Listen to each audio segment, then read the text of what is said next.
É um enorme prazer ter você aqui conosco e eu também participar desse evento. Muito prazer, meu nome é Lucas, faço parte da equipe do MAB e aqui no Jardim eu gostaria de mostrar algo muito significativo para você. Quando você nos visita aqui no Jardim da Bíblia, você pode notar que nós temos diversas oliveiras aqui espalhadas. São 12 no total. E no meio, bem ali no centro, nós temos a oliveira mais antiga, pelo menos desse jardim. É uma oliveira quase tricentenária. Você sabia que tem uma profecia bíblica que relaciona essa árvore com a profecia? Pois bem, queria compartilhar com vocês um texto que se encontra em Isaías capítulo 11, versículo 1 e 2. Está escrito o seguinte: do tronco de Jessé sairá um rebento, e das suas raízes brotará um renovo.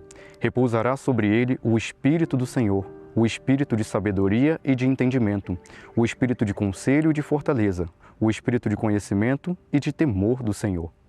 Você sabe que a partir das oliveiras, nós temos então as azeitonas. As azeitonas, ou o azeite propriamente dito, vai ser muito significativo ao longo de toda a Bíblia. Desde o Antigo Testamento, você já tem reis sendo ungidos com o azeite, você tem ofertas também sendo dedicadas ao Senhor, que era também por meio do azeite, e outros eventos mais. Significativamente, já no Novo Testamento, você tem o Espírito Santo representado agora como o azeite. Você sabia também que a partir, pelo menos, desses 2 versículos que nós temos, e olhando para aquela oliveira ali atrás, a gente pode ter uma ideia? Preste atenção comigo, vou ler apenas o versículo 1. Do tronco de Jessé, na parte de cima que está aparecendo na sua tela, sairá um rebento, e agora na parte de baixo, das suas raízes, brotará um renovo. Você sabe que a oliveira não é a árvore mais bonita que nós temos aqui no jardim, mas sem dúvidas ela é a mais significativa. No contexto messiânico, de agora o Messias vir e continuar a sua linhagem por meio de Judá, Deus ele prometeu a Davi que o trono nunca estaria vazio. De uma perspectiva cristã, Cristo é o descendente, pelo menos de Davi, e esse mencionado também na Bíblia em Isaías capítulo 11. Veja só o seguinte: ainda que a geração, ainda que o trono davídico estivesse sob ameaça, Deus sempre manteria pelo menos um descendente no trono. No Novo Testamento, Cristo ele é apresentado agora como um rei e como o Messias também da promessa que Deus um dia prometeu a Davi. Além das oliveiras que nós temos aqui no Jardim da Bíblia, gostaria de mostrar um outro objeto que tem um paralelo bíblico. Vem comigo! Você deve se lembrar que há pouco nós falamos sobre as oliveiras e as azeitonas no Antigo Testamento e no Novo Testamento também. De maneira mais focada no Novo Testamento, há um monte muito conhecido que Jesus, certa feita, ele subiu, falou sobre a destruição de Jerusalém e do fim do mundo, era o famoso Monte das Oliveiras, devido à grande abundância de oliveiras que ali havia. Por isso é chamado de Monte das Oliveiras. Havia um lugar também nas proximidades do Monte das Oliveiras, chamado de Getsêmani. Getsêmani é lugar da prensa de azeitonas. Então, você nota que nos momentos finais de Cristo, Cristo vai até o jardim chamado Jardim do Getsêmani. Aqui atrás de mim, vocês podem ver também na imagem, o que há é uma pedra de moinho. No primeiro momento, lembra que das oliveiras nós temos as azeitonas? Você pegava as azeitonas e colocava-as aqui. Alguém então girava, tornava tudo isso em uma espécie de pasta, pegava então essas pastas e colocava dentro daqueles sacos que vocês podem ver ali. Aqui atrás nós temos então a prensa de azeitonas. O primeiro azeite era o azeite extra virgem. Se você fosse um judeu zeloso, certamente você dedicaria ao Senhor a primeira prensa de azeite, porque era o azeite extra virgem. A segunda prensa também era preciosa, você poderia comercializar se fosse o caso. Mas fato é que durante as últimas prensas você normalmente teria apenas o bagaço dessas azeitonas, tornando então os azeites, os últimos, de pouca qualidade. A tal ponto que com esses azeites, os últimos, você usava-os para alimentar lamparina ou fazer uma espécie de repelente. Fique na programação. Nós voltaremos com o professor Rodrigo e grave bem a prensa de azeitonas, porque daqui a pouquinho terá uma outra explicação. Muito obrigado, Lucas. Mais um funcionário aqui do museu. Tá vendo como é que tem gente dedicada? Eles estão explicando bem, não estão? Eu fico feliz. Sucesso sem sucessor não sucede, tá bom? Antes da gente continuar, eu só quero aproveitar, porque o Sérgio conseguiu o nome de quem fez aquela maquete da casa. E eu acho que honra a quem foi uma doação. Ele esteve aqui um dia, foi muito rápido. Qual é o nome dele? Reginaldo. Então, não sei se o Reginaldo, porventura, está assistindo. Ele veio, parece que um encontro de pastores, eu nem sei qual a religião dele, ele é de uma igreja, da Igreja Nova Vida. Então, pastor, é pastor também, pastor Reginaldo, Igreja Nova Vida, não sei se tem alguém da Igreja Nova Vida assistindo, mas muito obrigado à sua casa. Ele chegou aqui voluntariamente, veio e deu, e aí que gracinha, né? Muito obrigado, pastor Reginaldo, que Deus abençoe sua vida, seu ministério, sua família. Obrigado por esse apoio. E eu fico feliz porque o Bíblia Comentada, ele também fura a bolha nesse sentido. Ele está umbicado numa instituição adventista, mas vai além disso, porque um dia eu cheguei aqui, tinha uns 2 ônibus da Igreja do Evangelho Quadrangular. Outra vez tinha um rabino com os alunos dele aqui. Outra vez tinha um padre. E isso os que eu vejo aqui, né? Só para vocês terem uma noção, no primeiro ano de funcionamento no museu, foram mais de 104 mil pessoas que passaram, isso pelo Simpla. Fora grupos como vocês que não foram contabilizados, então o número é muito maior. E esse ano parece que já foram mais de 30 mil pessoas, né, que já passaram pelo museu. Nós vamos certamente chegar a 200 mil pessoas rapidamente, e tudo graças a Deus e ao seu apoio aí. Aproveitando essa questão de apoio, eu quero chamar aqui a Thalita, eu quero apresentar a Thalita para vocês. A Thalita, viu, que vai ser mamãe em breve, tá bom, mamãe? A Thalita é a nossa gerente aqui, ela trabalha com a experiência do cliente. Isso é muito importante, sabe? Eu gosto dessa palavra experiência. Quando o grupo chegou aqui, eu já avisei para eles lá na portaria, vocês não vieram visitar o museu, não, é uma experiência no museu. A gente não quer oferecer para você um curso da Bíblia, queremos oferecer uma experiência bíblica para você, o que vocês estão tendo aqui, não é isso? E entre várias experiências, tem a experiência do cliente. Thalita, explica rapidamente, numa frase, o que é a experiência do cliente, o que é isso que você faz ali, é para ele ficar feliz, se ele está com dor de dente, você explica o que é a experiência do cliente? Gente, a experiência do cliente nada mais é do que a gente acompanhar se o cliente está tendo sucesso, né, com o nosso produto, se ele está feliz, se ele acessa, se ele é engajado, né? Então, se de fato, quando ele comprou aquele produto, se ele no final alcançou o sucesso. No nosso caso, é que o aluno consiga estudar a Bíblia, entender a Bíblia e ainda compartilhar com outras pessoas. Então, é basicamente isso que a gente faz aqui. E aproveitando o ensejo, quando o Rodrigo Bertotti falou no início sobre o porquê que esse grupo seleto está aqui, não é seleto no sentido de, por causa da cor dos seus olhos, né, por causa da sua história. Não é por isso. Mas alguma discriminação, entre aspas, que eu acho que não é pecado fazer. Aqueles que são mais engajados têm mais chance. Então, isso serve até de incentivo para você que está em casa, que quem sabe ano que vem pode ser você que está aqui. E nós vamos dar outras experiências do cliente, tá bom? Uma experiência, por exemplo, não sei, me veio à cabeça, de um dia fazer um tour guiado por mim, aqui dentro do museu, exclusivo para alunos da Bíblia Comentada. Então, o que você tem que fazer é ser engajado. Eu gosto dessa palavra engajado. E quando eu estava aqui, eu falei, gente, eu queria também... a gente está dando presente para o pessoal que está assistindo de casa e presente para o pessoal que está aqui, né? Aí o pessoal pensou, vamos sortear esse livro. Eu pensei assim, não, vamos fazer diferente. Ao invés de sortear, eu quero que esse livro seja para o mais engajado aqui. Agora eu jogo a bomba na sua mão. Porque você tem os scores ali, como é que fala isso?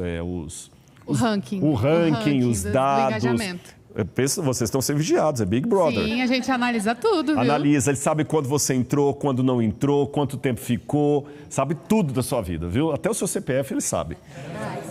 Então, como eu não tenho um livro para dar para qualquer um, para todo mundo, melhor dizendo, eu não tenho um livro para dar para todos aqui, eu tenho apenas um.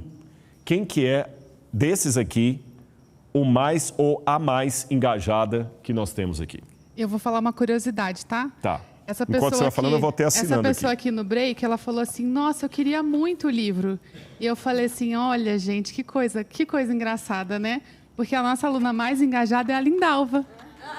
Lindalva, opa, só que esse aqui não vale, porque esse aqui já está vacinado para alguém. Tá, e a gente pega outro. Vou pegar o outro aqui, Lindalva. Eu vou dar... É só pra... Qual que é a Lindalva? Aqui, ó. Então vem cá, Lindalva, me dá um abraço aqui, olha. Tá bom? Que Deus abençoe muito sua vida, viu? Sabe como é que eu chamo pessoas como você? Sabe como é que eu chamo pessoas como você? 14º salário. Não é? Porque é aquele pagamento que não passa pela contabilidade, nem pelo imposto de renda, mas a recompensa, Deus fala assim, vale a pena continuar. Seja abençoada, minha irmã, viu? Em nome de Jesus. Então, deixa eu assinar esse aqui, tá certinho. Amor. Ainda pegou uma edição mais nova do que o outro, viu? Lindalva. Deixa eu fazer aqui. E assim, Rodrigo, é legal a gente explicar, vira para cá, ó, que quando a gente analisa, né, o engajamento dos nossos alunos, a gente vê quando o aluno entra, quando ele acessa, se ele fica muito tempo sem acessar, quantas aulas assiste, quanto tempo de aula assiste, e tudo isso a gente está avaliando para ver se vocês estão realmente felizes, né? Isso faz a gente conseguir melhorar sempre a experiência de vocês, fazer outras estratégias, enfim. Então, essa aqui, ó, ela está toda semana ali. Eu só fico vendo ela no topo do ranking. Topo com fone para assistir de novo. Olha, tá vendo? Ó, presente aqui, ó. Então aqui, olha, uma salva de palmas para a Lindalva. E que você seja inspiração para outros também, tá bom? Que Deus abençoe, viu? Ora por mim sempre, tá bom? Pastor. Glória a Deus. Glória a Deus. Obrigada. Vocês são uma bênção de Deus para mim. Muito obrigado, viu? Muito obrigada. Obrigado, Thalita, você também. Thalita, obrigada. Bom, olha que interessante. O Lucas falou... Tudo na Bíblia dá para a gente aprender. Ó, quer um exemplo? A Thalita. Sabe de onde veio o nome dela? É um nome aramaico. E em aramaico, Talitá é uma forma carinhosa de se falar com uma criança, chamando-a de cordeirinho. Então, quando você fala Talitá, é um cordeirinho. Sabe quando você fala com oi, lindinha, oi, princesinha? Quando o pai queria chamar uma menina, é nome de menina, significa menina. Mas, por extensão, cordeirinho. Então, esse é o sentido de Talitá. Então, quando Jesus falou com a menina, a filha de Jairo, né? Talitá cumi, em aramaico, menina, levanta. Ele foi cordeirinho, ele foi gentil. Ele falou de uma maneira graciosa com a criança. Olha quanta coisa a Bíblia vai despertando a gente. E já que o Lucas falou da questão do Getsemane, vocês viram o sentido ali, né? Tem mais um detalhe que o Lucas mostrou a pedra ali que eu queria dizer para vocês. Aquela prensa para a azeitona, a palavra prensa em hebraico é gat. E o azeite é shemen. Então, quando você fala em hebraico, eu quero azeite, por exemplo, né? Ani rodse shemen, ou shemanim, eu quero azeites, né? Shemen zait. A Laura tem shemen zait. A Laura aqui me ajudando no hebraico aqui, ó. Shemen zait, que é o azeite de oliva. Zait é a azeitona, né? Shemen, azeite. Shemen zait. Em árabe é mais ou menos parecido, né? Ani rodse, eu quero isso aqui. Agora, gat é a prensa. Shemen, azeite. Quando você junta as duas palavras, gat, shemen. Lembra que palavra? Getsemane. E Isaías 53 diz que ele foi moído pelas nossas transgressões, ele foi esmagado. Então, quando Jesus estava realmente ali, vendo aquele monte de árvores de oliveira, inclusive nós temos uma aqui que é bicentenário, e além das árvores de oliveira, Jesus vendo aquelas prensas, ele estava sentindo naqueles elementos ali o símbolo do que estava acontecendo com a sua própria alma. A gente tem que falar sobre isso, né? Isso é muito forte, isso é muito importante.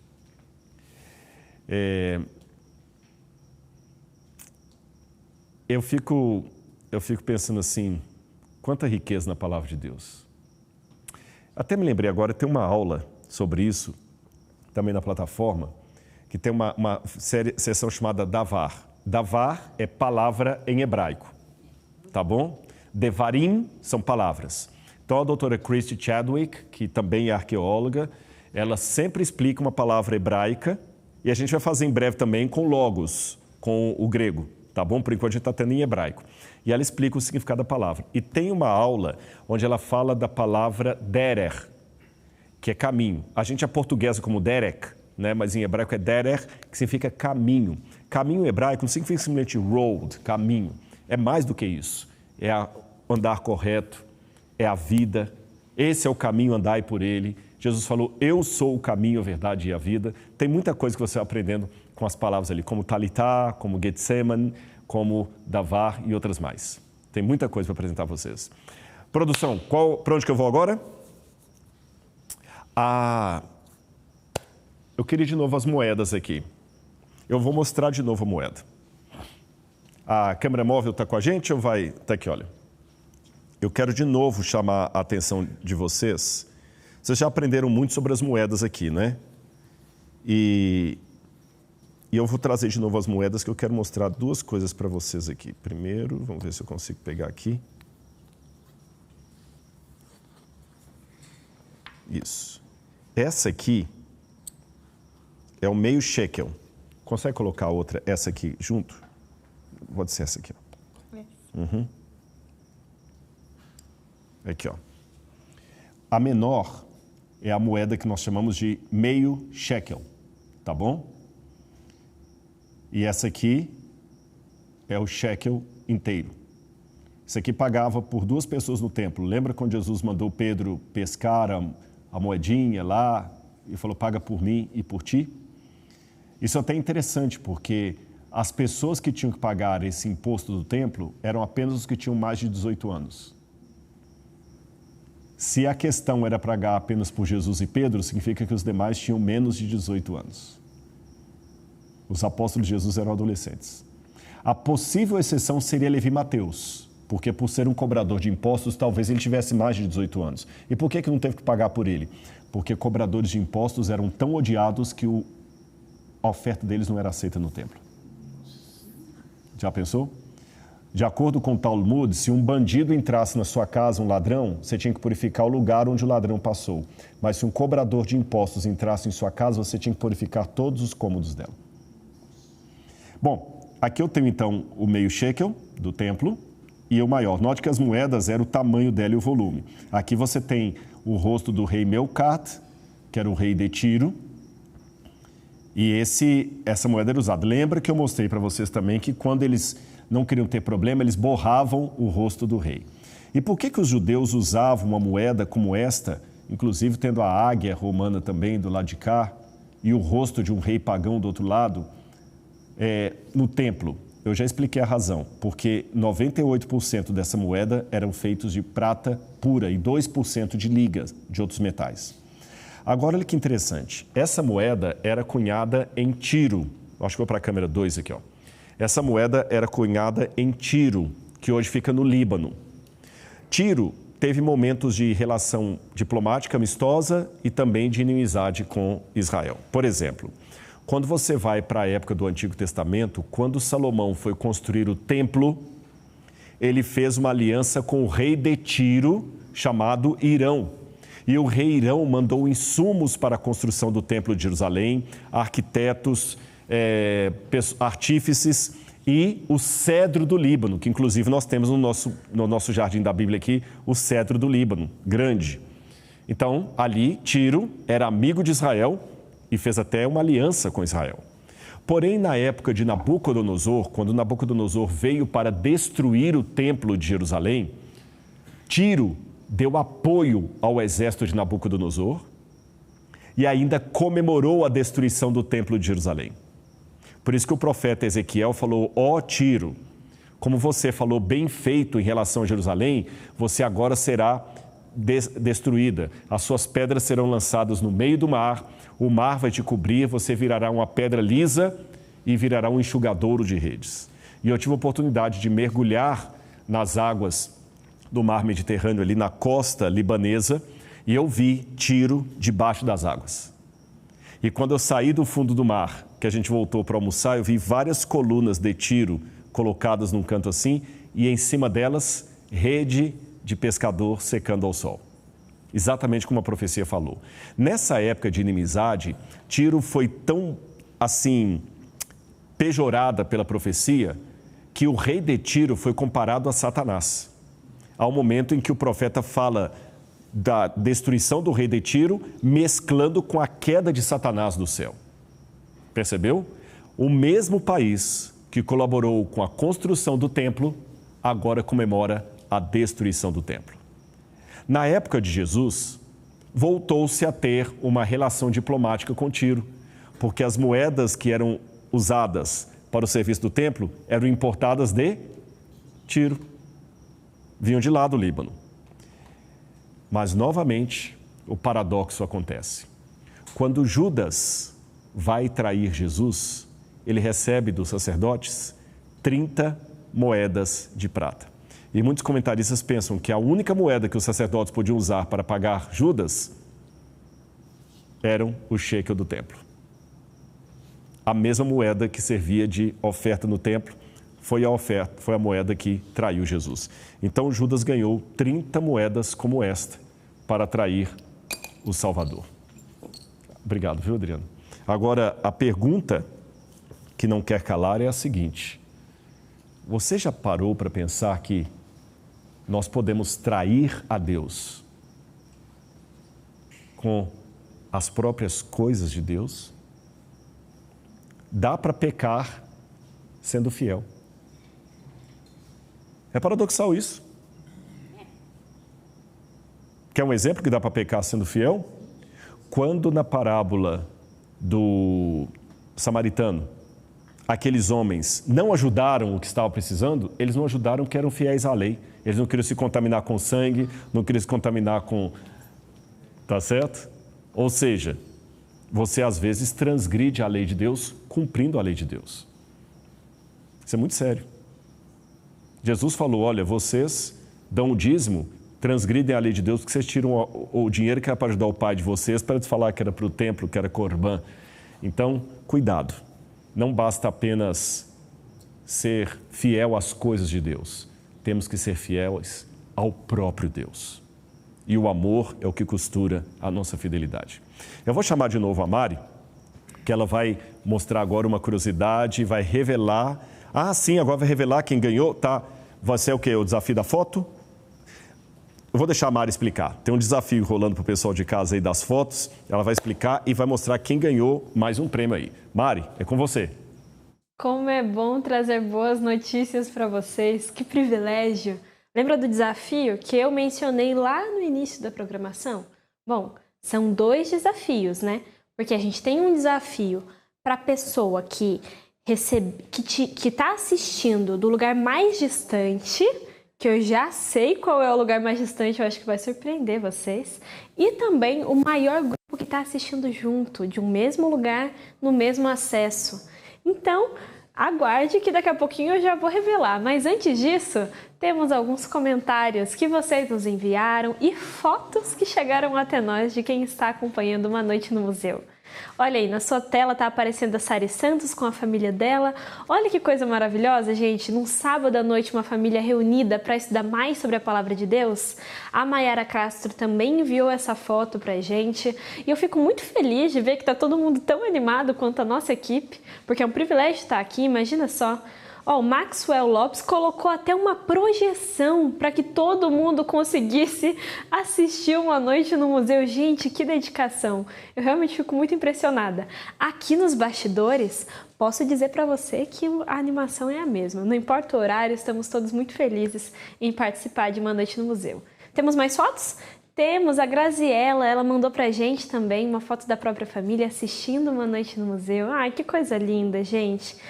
E a Sirlene mandou assim pra gente. Boa noite, eu sou de Joinville, Santa Catarina. No dia 24, fui visitar o museu e fiquei muito feliz em estar no local com tantos conteúdos fascinantes da história bíblica. Gratidão. E fica aqui o meu convite para você também, que venha visitar o MAB, o Museu de Arqueologia Bíblica, presencialmente. Se você não segue o perfil do MAB, é só procurar por mab.unasp. O NASP se escreve UNASP, tudo bem? Lá no link da bio você vai ter acesso ao site do MAB, vai conseguir comprar o seu ingresso, nos visitar presencialmente e será uma experiência inesquecível, eu tenho certeza. Ainda mais depois de assistir Uma Noite no Museu. Nós temos mais comentários? Podemos revelar? Temos mais comentários, gente. Olha só, a Carla mandou. Quando visitei o museu, conheci o Lucas, uma pessoa muito simpática, a equipe toda. Amei conhecer essa equipe. Gente, o Lucas realmente é uma parte muito importante da equipe do MAB. Vocês viram ele apresentando para vocês a prensa de azeite? Pois é. Mais comentários? Que legal, a Viviane Tosi mandou assim pra gente. Eu faço discipulado na minha igreja e muitas aulas que passo são baseadas nas aulas do Rodrigo. Olha, que legal, Viviane, que bom que você está usando o seu conhecimento adquirido na Bíblia Comentada para outras pessoas. Essa é a beleza do conhecimento, que ele não acabe em nós, mas que ele cresça sempre. E agora eu vou revelar para você os vencedores do desafio. Primeiro, vamos começar pelo vencedor que ganhou o prêmio por ser a pessoa mais distante que está acompanhando Uma Noite do Museu. Temos uma foto? Olha só, gente, o Vinícius Pereira mandou pra gente direto do Japão essa foto. Gente, que longe, hein? Acho difícil que a gente tenha outras pessoas que conseguem competir com o João, mas o João vai ganhar a assinatura Premium da Bíblia Comentada. João, a gente não consegue te enviar nada físico, você está muito distante, mas o que a gente tem, a gente te oferece com todo carinho. 2 anos de acesso à Bíblia Comentada é o nosso plano de acesso mais completo. Então, por mais que a gente esteja falando hoje da promoção, da caixa e tudo mais, o plano Premium, ele realmente dá acesso a você a vários cursos, a vários conteúdos que só tem lá. Tenho certeza que vai ser um benefício muito grande para você e sua família. Agora, nós teremos o ganhador do desafio do maior grupo que está assistindo o evento juntos, no mesmo lugar, do mesmo acesso. Temos a foto também, olha só. A Neuza Moura tem 25 pessoas assistindo de Santíssimo Rio de Janeiro. Olha só, que legal, gente. Como você conseguiu reunir tantas pessoas, mas eu fico muito feliz que isso tenha acontecido. Você também vai ganhar um acesso premium, tá bom? Espero que você divida esse conhecimento, reúna as pessoas em um pequeno grupo, em um encontro regular para estudar juntos. E neste momento, nós vamos dar seguimento à programação. Eu volto aqui para mais sorteios, para mais notícias boas, mas neste momento, as informações que o Sérgio Micael, o nosso mestre historiador aqui dentro do MAB, que faz parte da equipe, e também o Pedro, trouxeram para a gente. Seja bem-vindo à Reserva Técnica do Museu de Arqueologia Bíblica. Nós estamos nesse espaço que é restrito, um local onde apenas aquelas pessoas que trabalham diretamente com os artefatos do MAB podem ter acesso. E nós estamos aqui justamente porque iremos expor um objeto que atualmente ainda não está em exposição. Trata-se da moeda de Pôncio Pilatos. Nós temos aqui no MAB uma coleção riquíssima de moedas antigas. Moedas persas, gregas, moedas romanas, moedas judaicas. Uma dessas moedas que compõem o acervo do Museu de Arqueologia Bíblica é a moeda de Pôncio Pilatos. E nós iremos analisar juntamente o que nós podemos extrair dessa moeda e como ela pode nos ajudar a entender algumas das narrativas bíblicas, mais precisamente dos evangelhos. Esta moeda, ela foi cunhada aproximadamente do ano 14 a 36 d.C. Nós temos algo bem interessante no seu anverso, onde nós podemos notar a figura de um cajado ou uma bengala. No seu reverso, na parte de trás da moeda, nós temos folhas de louro e uma inscrição que acompanha, uma inscrição em grego que acompanha a composição desse retrato do reverso da moeda. Na inscrição, em grego, nós podemos traduzir como de Tibério, né? Fazendo referência ao imperador de Roma neste período em que está acontecendo, inclusive, as narrativas do Novo Testamento. Essa moeda ela foi cunhada em um período de tempo bem próximo ao que acontece às narrativas bíblicas. Então, do ano 14 a 36 d.C., nós temos inclusive o período total na qual acontece o ministério de Jesus. É interessante que essa moeda ela é cunhada em Jerusalém e ela é colocada em circulação por Pôncio Pilatos justamente no período em que acontece a crucifixão de Jesus. Então, existe um espaço temporal que há uma proximidade com as narrativas do Novo Testamento e também geográfica.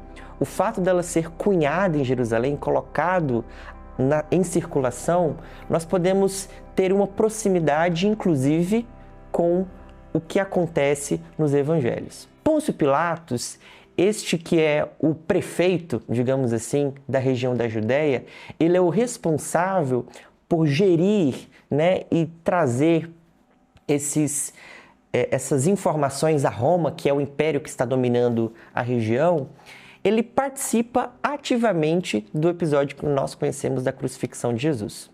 Então, no livro de João, há um texto bem interessante no capítulo 18 e capítulo 19, que é uma tentativa de Pilatos agir para com misericórdia ou para compaixão com o caso que é levado até ele, de Jesus de Nazaré, que está sendo condenado à morte por um crime na qual, segundo a visão de Pilatos, parece não ser um crime na qual Jesus comete. E há uma tentativa nesse diálogo do capítulo 18 e no capítulo 19 de conhecer mais a respeito desse que estão dizendo que é o rei dos judeus. E dessa narrativa, algo que chama muita atenção é a conversa entre Jesus e Pilatos. No capítulo 19, nós podemos ler a condenação que acontece, mas no capítulo 18, esse diálogo, a partir do versículo 36, o texto bíblico diz o seguinte: Disse Jesus: O meu reino não é deste mundo. Se fosse os meus servos, lutariam para impedir que os judeus me prendessem. Mas agora, o meu reino não é daqui. Então você é rei, disse Pilatos. Jesus respondeu: Tu dizes que sou rei. De fato, por esta razão, nasci e para isso vim ao mundo, para testemunhar da verdade. Todos os que são da verdade me ouvem. Que é a verdade? Perguntou Pilatos. Ele disse isso e saiu novamente para onde estavam os judeus e disse: Não acho nele motivo algum de acusação. Contudo, segundo o costume de vocês, devo libertar um prisioneiro por ocasião da Páscoa. Querem que eu solte o rei dos judeus? Eles, em resposta, gritaram: Não, ele não. Queremos Barrabás. Ora, Barrabás era um bandido. Então, este diálogo de Jesus e Pilatos, ele parece demonstrar até uma atitude genuína de Pilatos, de tentar extrair verdades, de extrair possibilidade de absorver Jesus. Mas diante de Pilatos estava esse que seria o rei do universo. E sendo confrontado com as respostas que Jesus dá, Pilatos agora tem em suas mãos a possibilidade de absorver Jesus ou de o condenar. E agora há um jogo de tentativas de colocar a culpa da condenação de Jesus não nele, mas no povo, ora nas outras autoridades religiosas e políticas que ali haviam. Que é a verdade? Perguntou Pilatos. Diante deste, nós não sabemos muito da biografia de Pilatos, mas nós conhecemos alguns relatos que pode ter alguma veracidade ou não, mas é necessário ter outras comprovações de que Pilatos, junto com a sua esposa, se converteu ao cristianismo. Não podemos assegurar se isso aconteceu, mas, segundo o relato bíblico, ele esteve diante da própria verdade. E a sua ação a partir disso, como nós conhecemos no relato, foi de lavar as suas mãos, foi de deixar o povo decidir entre Barrabás e Jesus. E o povo, como nós conhecemos o relato, escolhe Barrabás e condena Jesus pelo crime de ter dito que seria o rei dos judeus. A moeda que nós analisamos, ela traz uma figura de uma bengala, como eu disse no início, um cajado. Este que seria um objeto que poderia ser utilizado pelos sacerdotes romanos como uma tentativa de se comunicar com os deuses, com as divindades. E a partir desse ato de segurar o cajado, a bengala, eles teriam esse contato e proferia, inclusive suas predições, suas profecias a respeito do futuro. Pilatos coloca este símbolo na sua moeda que será colocada em circulação, talvez para colocar junto deste símbolo a sua tentativa de se comunicar com aquilo que ele acreditaria que fosse verdade, com aquele que seria deuses que poderiam ser verdade? Era uma pergunta que Pilatos com certeza tinha curiosidade de saber. O que é a verdade? Junto com essa iconografia, nós podemos conjecturar daquilo que Pilatos ele teria sua motivação em colocar esses símbolos. Diante do texto bíblico, ele lava suas mãos e deixa o povo decidir e escolher. Nós podemos utilizar essa ilustração, este objeto, esta análise iconográfica que nós fazemos aqui, fazendo alusão àquilo que seria a maior dúvida de Pilatos.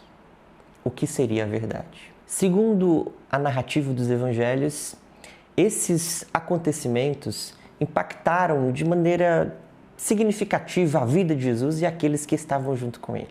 Muito interessante analisar esses capítulos que antecedem o período, da crucifixão de Jesus, o ato final da crucifixão. E agora nós iremos continuar estudando a respeito desse tema e eu passo a vez agora para o Pedro, que irá continuar as narrativas do Novo Testamento sobre esse tema dos últimos dias da vida de Jesus. Muito obrigado, Serginho. Meu nome é Pedro. Eu quero conversar hoje com vocês essa noite sobre um outro Pedro que a gente encontra na Bíblia. Queria ler com vocês a passagem que está em João, capítulo 13, versículo 36 e diante, que é assim, ó. Perguntou-lhe Simão Pedro: Senhor, para onde vais? Respondeu Jesus: Para onde vou? Não me podes seguir agora. Mais tarde, porém, me seguirás. Replicou Pedro: Senhor, por que não posso seguir-te agora? Por ti darei a própria vida. E respondeu Jesus: Darás a vida por mim? Em verdade te digo, que cantará o galo antes que me negue 3 vezes. Essa história que João vai colocar aqui, que é bem famosa pra gente, sobre esse encontro entre Jesus e Pedro, é muito importante a gente entender o cenário que essa história está passando. Nós estamos aqui diante da ceia, a ceia de Jesus. Esse episódio tão importante do encontro de Jesus, numa mesa junto com seus 12 discípulos. Então esse é o cenário que isso acontece, Jesus não está fora, não está sozinho com Pedro, mas Jesus está nesse cenário da mesa, que é um cenário muito importante. Tem um outro evangelho, uma outra memória apostólica de Mateus, que vai também referenciar essa mesma história, mas ele vai colocar um pouquinho mais de suspense que eu queria ler para a gente também. Está em Mateus 26, que diz assim, ó. Então Jesus lhes disse: Esta noite, todos vós, vos escandalizareis comigo, porque está escrito: ferirei o pastor e as ovelhas do rebanho ficarão dispersas. Mas depois da minha ressurreição, irei adiante de vós para a Galileia. Disse-lhe Pedro: ainda que venhas a ser um tropeço para todos, nunca o serás para mim. Então Pedro fala, para os outros podem ser, mas para mim você não vai ser um tropeço. 34. Replicou-lhe Jesus: em verdade te digo, que nesta mesma noite, antes que o galho cante, tu me negarás 3 vezes. E aí Mateus, ele aumenta esse suspense. Depois de Jesus falar isso, que Pedro fala: disse-lhe Pedro: ainda que me seja necessário morrer contigo, de nenhum modo te negarei. E todos os discípulos disseram o mesmo. Pedro é um personagem muito interessante. Ele talvez seja o apóstolo que tenha mais destaque nos evangelhos, que tenha mais voz, que fala mais e que aparece mais. E todo mundo que acaba tendo contato com o texto bíblico acaba criando algumas suposições sobre Pedro, que Pedro é um cara esquentado, ele é alguém que tem um temperamento muito forte. E isso realmente a gente encontra nas narrativas, Tem outro episódio que acontece com Pedro, um tanto antes, que eu também acho que é muito importante para a gente poder entender esse personagem. Está lá em Mateus capítulo 16. Jesus ele vai estar com seus discípulos, Isso aqui já bem antes, um tanto antes quanto o episódio da ceia. E no capítulo 16, versículo 13, vai dizer o seguinte: indo Jesus para os lados de Cesareia de Filipe, perguntou a seus discípulos: quem diz o povo ser o Filho do Homem? E eles responderam: uns dizem João Batista, outros Elias, e outros Jeremias, ou algum dos profetas. Então os discípulos começaram a dizer, as pessoas dizem isso, Ninguém omitiu, vamos dizer, uma opinião própria. Contudo, mas vós, continuou ele, quem dizes que eu sou? Jesus pergunta, mas vocês, qual é a opinião de vocês? Respondeu Simão Pedro e disse: Tu és o Cristo, o Filho do Deus vivo.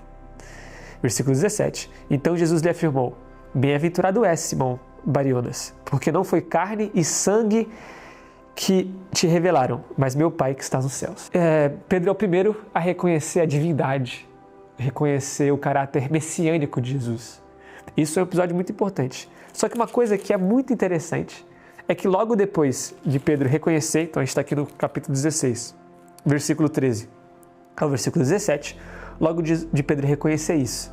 Jesus reconhecer que Pedro reconheceu isso.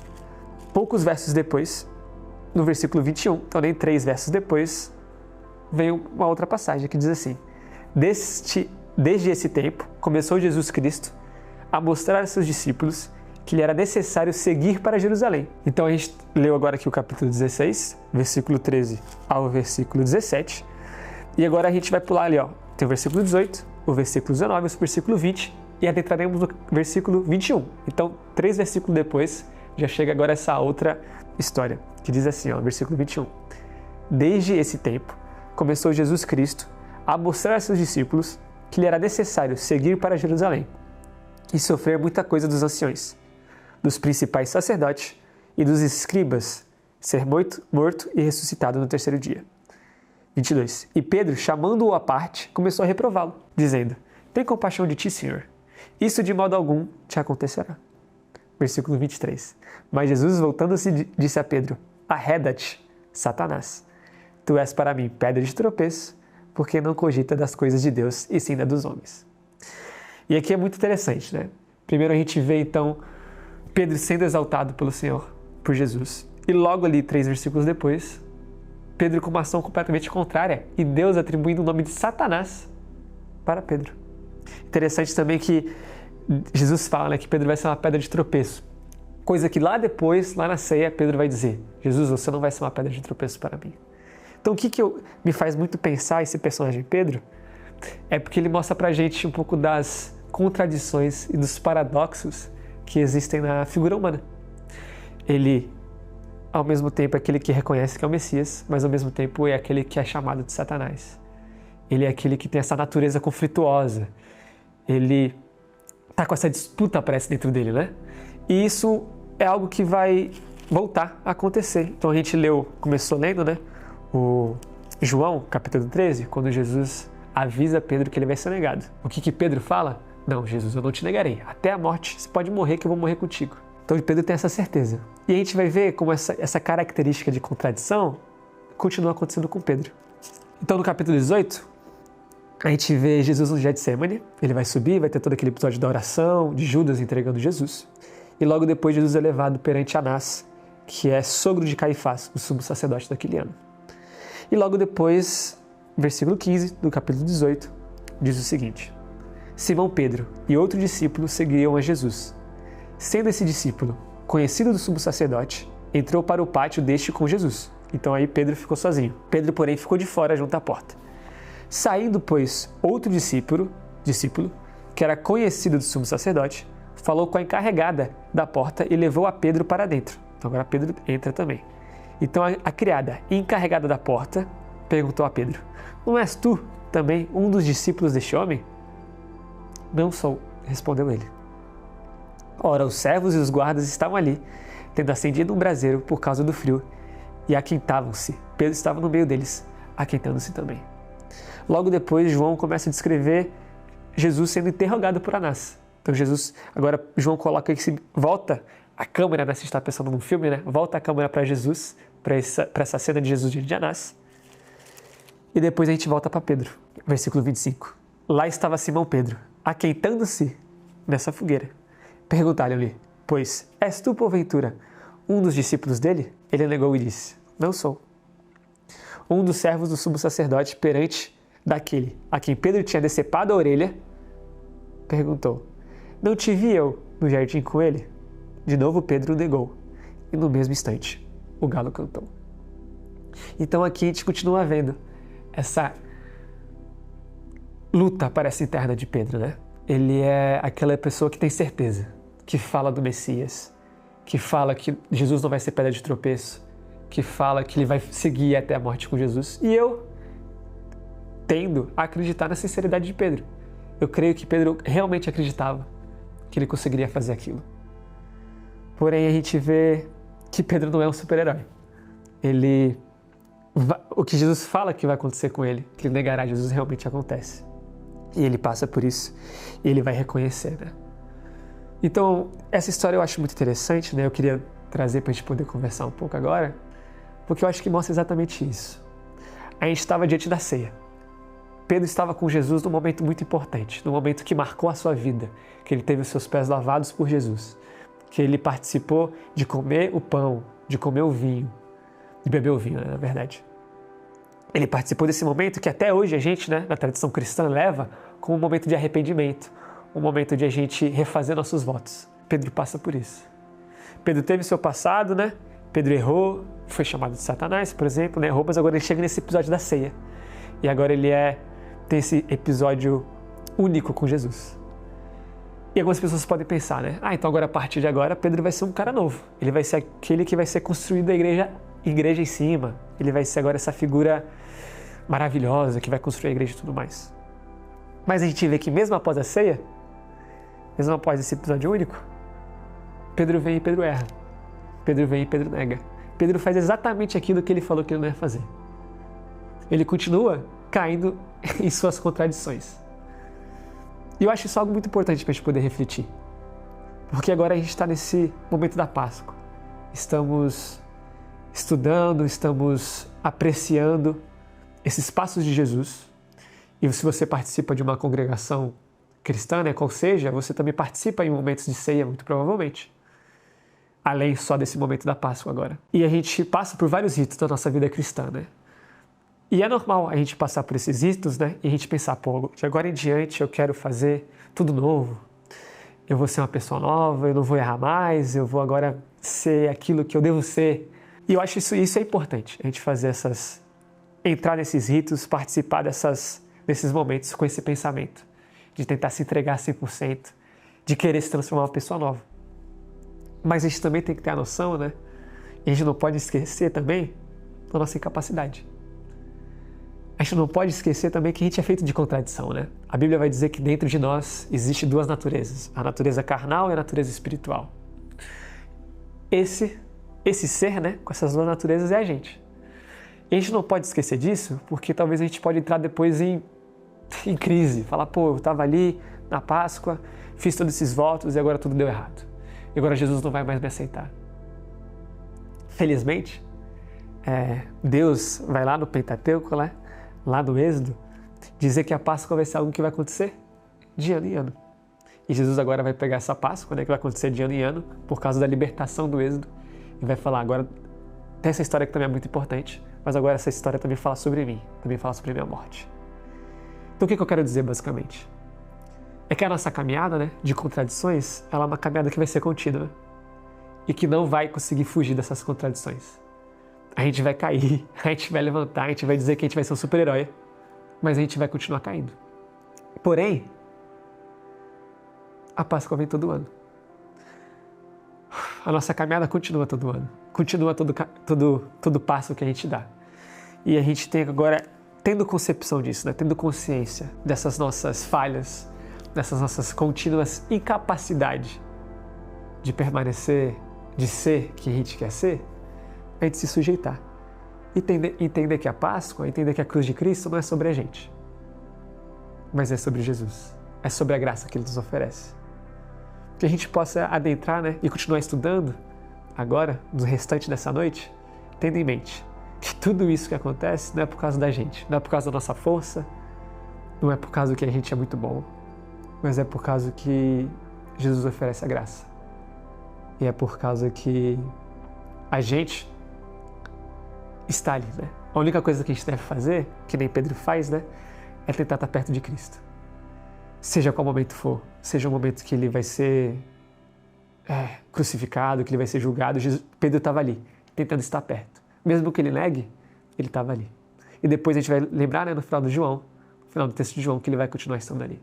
Então que a gente possa ter isso em mente enquanto a gente adentra o restante dessa noite. Muito obrigado e continue com a gente, para a gente continuar estudando um pouco mais.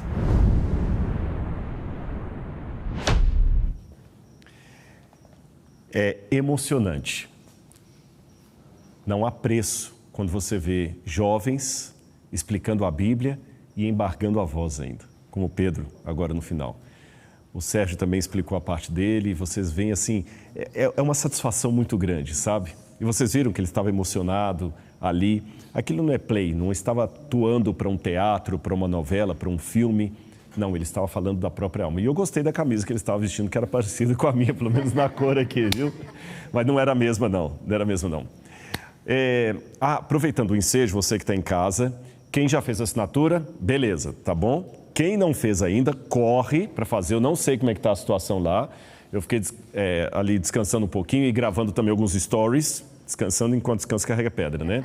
Mas então agora, corre, se você não fez a sua assinatura, aproveita agora, o QR Code está na tela, saiba que você vai ter R$100 de desconto, vai ter livro para o Premium, não é? Tem muita coisa boa aí, você não pode perder a sua oportunidade. Quer ver uma outra coisa? Você pode dar a Bíblia comentada de presente para alguém. Agora você pode falar, fulano, eu estou mandando para você um presente agora, olha, Dia das Mães está chegando aí, né? Tá bom? Aproveita isso aí, você vai estar, que é o primeiro motivo e principal, você vai estar beneficiando você, a quem você ama com o conhecimento da Bíblia. Você vai estar ajudando a manter toda essa estrutura do MAB aqui com pesquisa. Esse ano nós estamos indo pelo 3º ano consecutivo escavar em Israel. Agora, para levar a equipe para escavar lá, tem um custo financeiro, dos professores pelo menos, né? Tem o custo da escavação, de produção de pesquisa, de manutenção do museu. E, além disso, você sabe que você está beneficiando crianças, jovens, estudantes e outros mais. Que Deus abençoe sua vida. Vamos voltar para a maquete? Eu quero agora falar com vocês um pouquinho sobre um lugar chamado Pretório. Esse lugar aparece no Evangelho de João. Eu vou ler para você em casa a passagem que menciona isso, Evangelho de João, no capítulo 19, Evangelho de João, capítulo 18, versículo 28 em diante. Jesus diante de Pilatos. Depois, levaram Jesus da casa de Caifás para o pretório. Era cedo de manhã. Eles não entraram no pretório para não se contaminar, pois somente assim poderiam comer a Páscoa.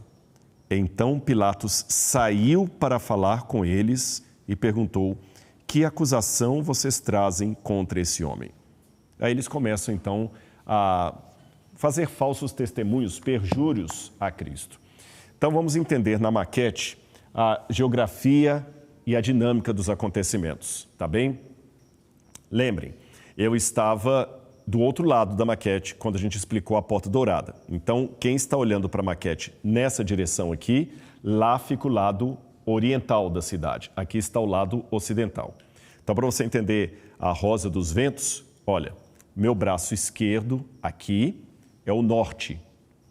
Meu braço direito é o sul. Então, norte, sul, leste e oeste.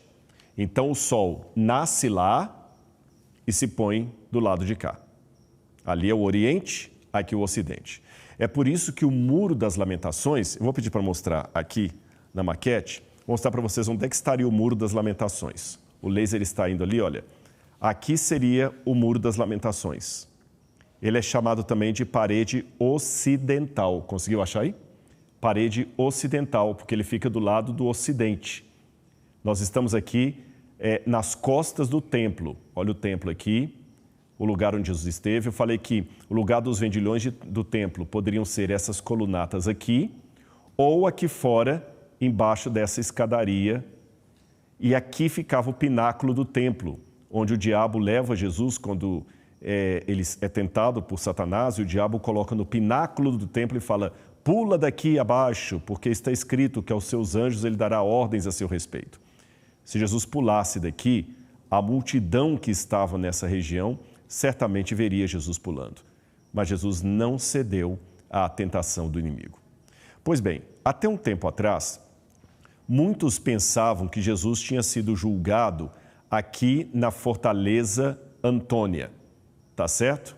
Aqui é a Fortaleza Antônia. Muitos que vão a Jerusalém com guias turísticos, quando fazem a famosa Via Dolorosa, daqui a pouquinho nós vamos falar da Via Dolorosa, aqui pensavam que era o julgamento de Jesus. Tanto é que esse lugar aqui hoje tem uma igreja que é chamada de Et Homo, que em latim significa eis aqui o homem, porque acreditavam que aqui Pilatos tinha julgado Jesus.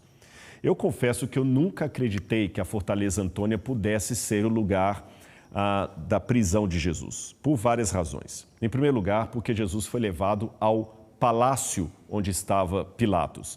E a fortaleza Antônia não tem estrutura palaciana. Ali tem, é verdade, um pavimento de pedras que parece com aquilo que o Evangelho de João chama de litóstrotos, um pavimento realmente de pedras onde Jesus seria julgado. Mas pavimento de pedras tem em vários lugares. Então, era muito difícil falarmos que ali seria o lugar do julgamento de Jesus. Mas, repito, quem já foi a Jerusalém que está nos assistindo, ou quem for a Jerusalém, provavelmente, na hora de fazer a Via Dolorosa, o guia turístico vai falar: aqui é o Etiômon, onde Jesus foi apresentado por Pilatos ao povo e onde ele foi fustigado com varas, recebeu a coroa de espinhos. Mas, do ponto de vista arqueológico, isso não é convincente. Estudos mais recentes praticamente descartaram a possibilidade de Jesus ter sido apresentado a Pilatos ali na Fortaleza Antônia. Só para lembrar, a Fortaleza Antônia era aquele quartel-general de soldados romanos que ajudavam a vigiar o templo, e você tinha aqui, os soldados trocavam a guarda aqui dentro. Mas eu repito, era uma fortaleza militar. Ela não tem nenhuma estrutura palaciana. Então, estudos mais recentes, envolvendo inclusive grandes nomes da arqueologia, como Shimon Gibson, que é um arqueólogo israelense muito famoso, demonstraram que o lugar do julgamento de Jesus seria noutro sítio de Jerusalém, que eu vou mostrar a você qual é. Do lado de cá, olha, vamos sair da Fortaleza Antônia, vamos atravessar a cidade, e aqui nós temos 3 torres. Percebam que temos 3 torres do lado de cá, no lado ocidental da cidade, no lado oeste da cidade. Essas 3 torres, pelo menos uma delas, ainda é possível ser vista até hoje. Aqui hoje está a famosa Porta de Jafa de Jerusalém.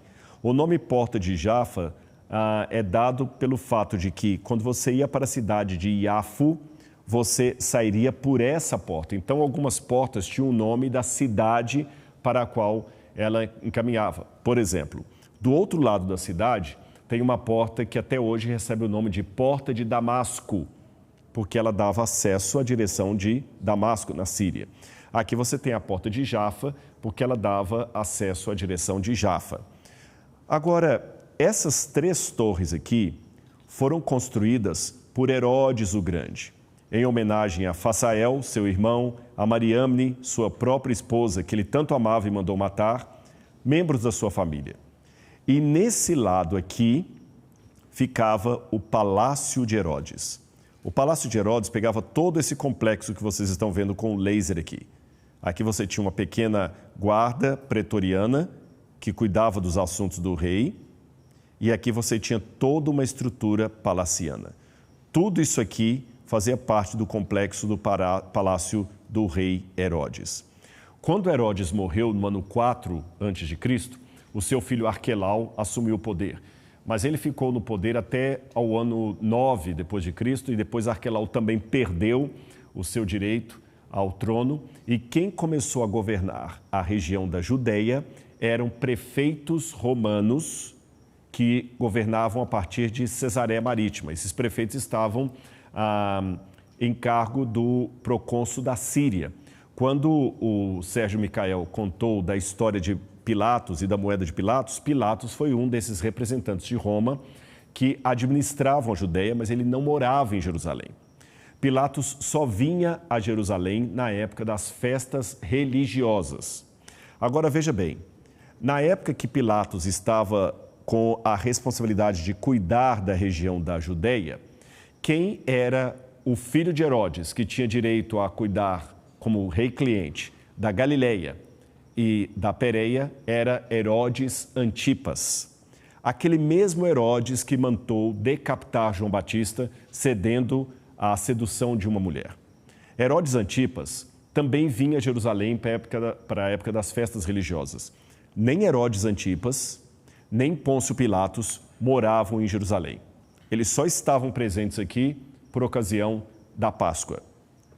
Os dois estavam brigados, mas o Evangelho diz que, repentinamente, fizeram as pazes naquela festa de Páscoa.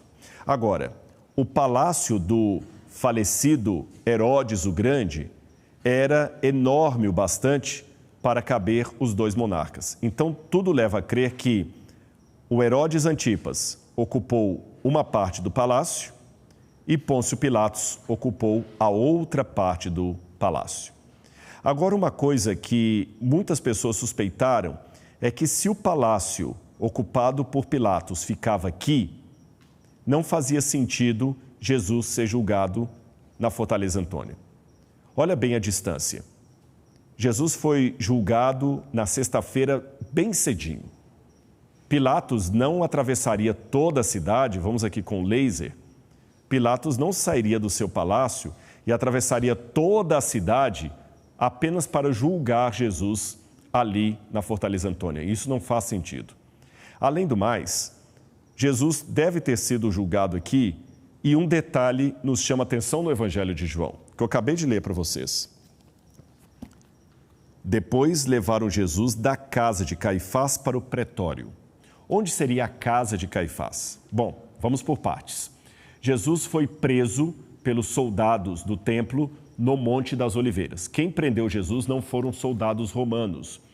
Os sacerdotes do templo tinham uma guarda do templo, uma guarda deles, assim como o presidente da República tem a Guarda Nacional, que é diferente do Exército do Brasil, tá certo? Então havia os soldados do templo, que eram soldados mercenários ou judeus que trabalhavam para Anás e Caifás no templo. Eram aqueles que vigiavam o templo, não eram soldados romanos.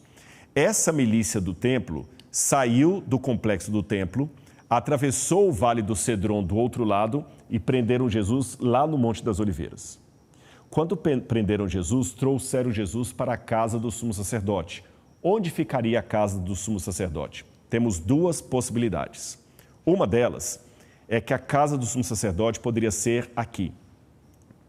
Porque nessa região, no lugar que hoje é chamado de Monte Sião, havia uma estrutura palaciana de sacerdotes.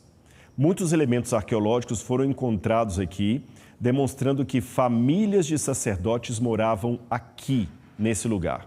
Além disso, Flávio Joséfo falava de um palácio asmoneu que incomodava muito por estar perto do templo, e esse palácio foi ocupado por sacerdotes. Então, alguns presumem que a casa de Anás e Caifás poderia ser nesse lugar aqui. A segunda possibilidade que nós apresentamos é que a casa de Anás e Caifás poderia ser nesse outro complexo aqui, bem perto dos muros e também vizinho ao palácio de Herodes. Então, nós temos duas possibilidades para a casa do sumo sacerdote. Jesus foi preso no Monte das Oliveiras e trazido para cá ou para cá. Não podemos afirmar com certeza qual dos dois. O fato é que no dia seguinte, eles levaram Jesus até Pilatos. E por qual razão? Os sacerdotes bateram em Jesus a noite inteira. Eles flagelaram Jesus, humilharam Jesus e tentaram, durante toda aquela madrugada, arregimentar pessoas que estivessem dispostas a dar um testemunho falso contra Jesus. Eles queriam montar um dossiê às pressas. O problema é que a peça jurídica não batia. Um falava uma coisa, outro dizia outra, e eles sabiam, no fundo, que Jesus era inocente. Mas eles não estavam interessados na verdade, eles queriam condenar Jesus, custe o que custar. Atropelaram todo o sistema jurídico judaico. Por exemplo, pela lei judaica, ninguém poderia ser julgado numa véspera de Páscoa, e Jesus foi. Alguns até chegaram a suspeitar que essa parte do evangelho seria mentirosa ou não histórica, porque Jesus foi julgado numa véspera de Páscoa, mas os judeus não faziam isso. Porém, no Talmud é dito que durante um período perto da Páscoa, um certo Yeshu HaNozri, que parece a forma aramaica, uma corruptela de Jesus de Nazaré, ele foi pendurado na véspera da Páscoa. Então, nós temos um indicativo no Talmud que tal coisa aconteceu, ainda que de maneira completamente fora do comum. Em segundo lugar, o problema que aqueles sacerdotes tinham ao juntar as peças jurídicas é que eles precisavam do aval de Pilatos para matar Jesus. Por qual razão? Eles não tinham o direito legal de sentenciar ninguém à morte. Uma vez que Judá estava agora como uma colônia de Roma, como um reino vassalo a Roma, somente Roma poderia expedir uma sentença de morte. Uma curiosidade para você. A gente fala muito de jeitinho brasileiro, mas havia na época também o jeitinho judaico. Por exemplo, quando eles queriam apedrejar alguém por ter transgredido a lei de Moisés, sabe o que eles faziam? Bom, a pessoa tem que ser apedrejada, mas eles não podiam legalmente apedrejar ninguém, porque eles não poderiam sentenciar ninguém à morte. Então, o que eles faziam? Eles chegavam com a pessoa até o precipício e empurravam a pessoa. Porque a pessoa caindo do precipício, ela bateria na pedra, e não importa se foi você que bateu na pedra ou se a pedra que bateria na pessoa. A pessoa foi, de qualquer maneira, apedrejada. Percebeu? E quando a pessoa foi apedrejada, porque ela caiu na pedra, eles pegavam outras pedras de cima e jogavam. Provavelmente foi assim que Estevão foi apedrejado. Era uma forma ilegal, era uma maneira ilegal de apedrejar uma pessoa.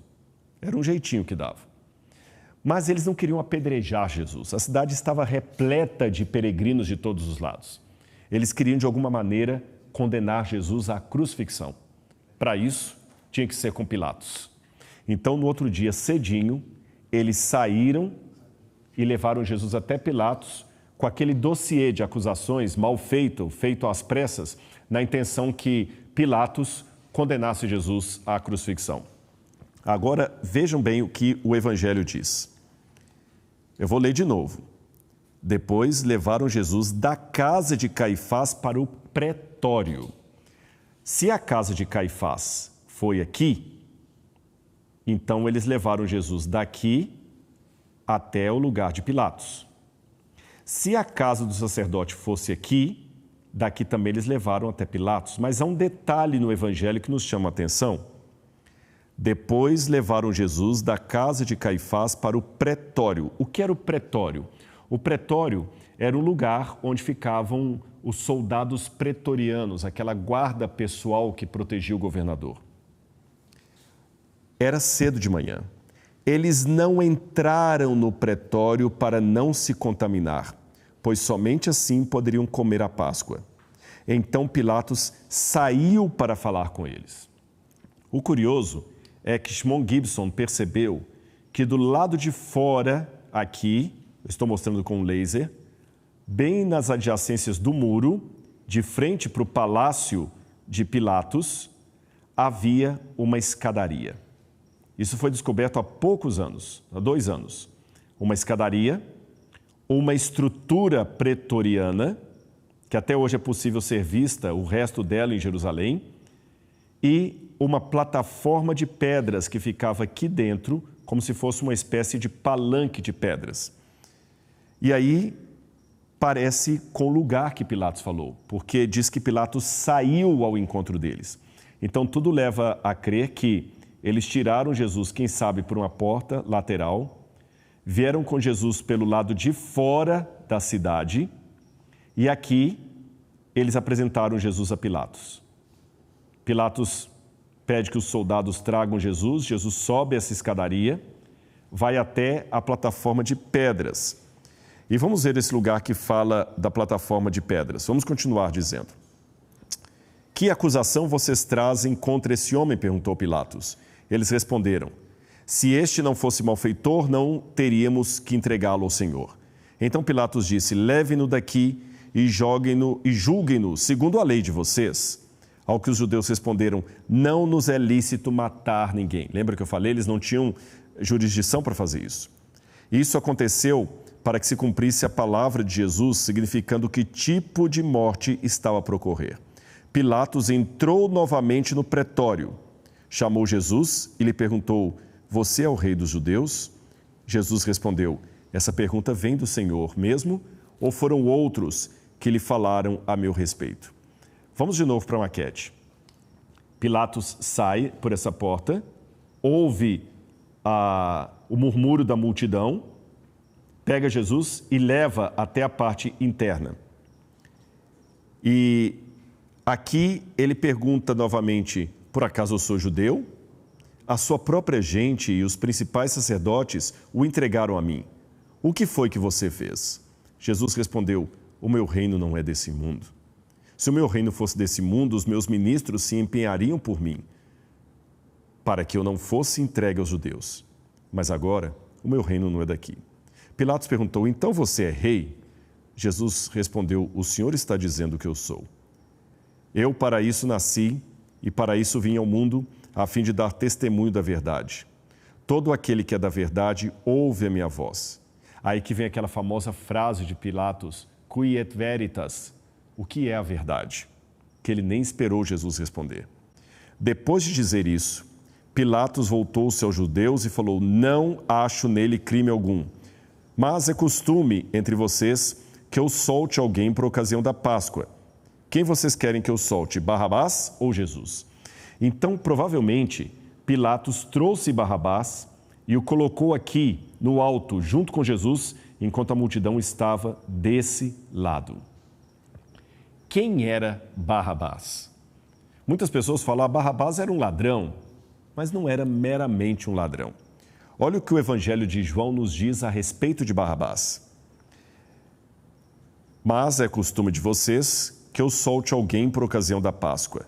Vocês querem que eu lhe solte o rei dos judeus? Todos gritaram novamente, não este, mas Barrabás. Ora, Barrabás era salteador. Salteador. O que significa Barrabás ser um salteador? A palavra grega que João usa aqui é a palavra lestai. Lestai significa que ele era o chefe dos salteadores. Mas que tipo de salteador era esse? Veja, em grego você tem várias palavras para ladrão. Você tem a palavra kakurgos, que significa malfeitor. Você tem a palavra kleptes, ou kleptos, que significa ladrão de uma maneira geral. E você tem a palavra lestai. Lestai era um ladrão político. É aquele que aplicava violência contra a população para emplacar a sua agenda. Tá certo? Como se fosse um líder revolucionário, como se fosse um Che Guevara da vida. Aquele que quer pegar em armas e vamos matar, vamos acontecer, vamos implantar a revolução. Esse era o salteador, o lestai. Jesus foi crucificado ao lado de dois lestai, de dois ladrões. E se Barrabás, de acordo com o Evangelho de Mateus, era o chefe deles, dá a entender que aqueles três criminosos, na verdade, eram criminosos políticos. Barrabás era um revolucionário político. A estratégia de Pilatos era a seguinte: ele não queria matar Jesus por duas razões. A primeira, porque ele não viu em Jesus nenhum crime. A própria esposa de Barrabás estava dizendo, a esposa de Pilatos estava dizendo para ele, olha, não faça mal a esse homem, porque eu sofri muito à noite em sonhos por causa dele. E por ser um romano supersticioso em relação a sonhos, ainda mais um sonho tido pela mulher, Pilatos não queria o sangue de Jesus em suas mãos. Essa era uma primeira razão. A segunda razão pela qual Pilatos não queria condenar Jesus à morte é porque ele sabia que uma semana antes, Jesus tinha entrado em Jerusalém aclamado por uma multidão de seguidores e fiéis. E se agora os seguidores de Jesus resolvessem iniciar uma guerra civil em Jerusalém, em plena Páscoa, com Pilatos ali?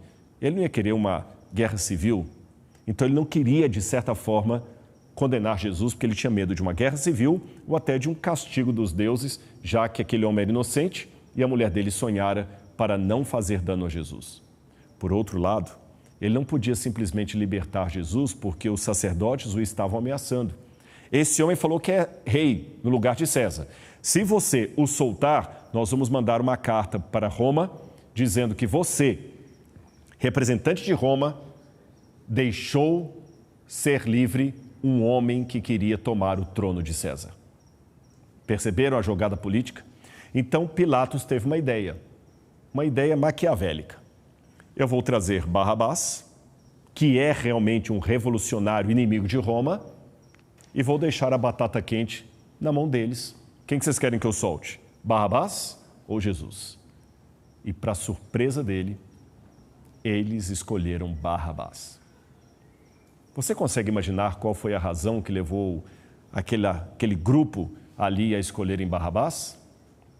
A meu ver, é porque Barrabás dava a esperança messiânica que eles queriam.